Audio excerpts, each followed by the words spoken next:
कोल्हापूर जिल्हाधिकारी कार्यालयात धमकीच्या मेल प्रकरणात कार्यालय बॉम्बनं उडवण्याच्या धमकीचा खरं तर मेल आला होता आणि सायबर पोलिसांकडून आता तपास सुरू झालाय। या सगळ्या संदर्भात आढावा घेतलाय लोकशाहीचे प्रतिनिधी सतेज औंधकर यांनी।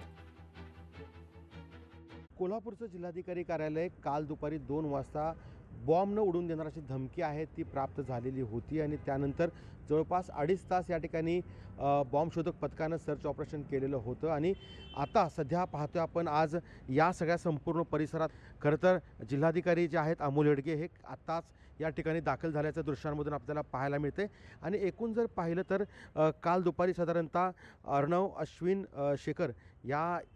ईमेल आय डीवरून ही धमकीचा ईमेल जो आहे तो प्राप्त झालेला होता आणि त्यानंतर कोल्हापूर पोलिसांचं बॉम्ब शोधक पथक असेल यांनी अत्याधुनिक यंत्रसामुग्रीचा वापर करत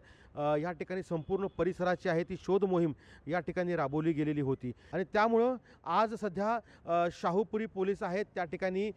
या ठिकाणी जरी आत्ता नसले तरी देखील जो तांत्रिक तपास आहे तो सायबर पोलिसांच्या मदतीनं सुरू केलेला आहे। चेन्नईमधून हा जो ईमेल आला होता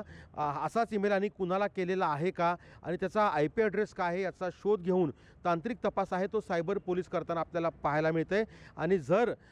परिस्थिती समजा यापुढे देखील असं काही मेल आले तर इथली परिस्थिती चिघू नये किंवा वातावरण तणावपूर्ण होऊ नये यासाठी शाहूपुरी पोलीस मोठ्या प्रमाणावरती बंदोबस्त ठेवतील असं देखील सांगितलं गेलं आहे। सतेज औंधकर, लोकशाही मराठी, कोल्हापूर। लोकशाही मराठी ऐका, पहा, जागरूक रहा।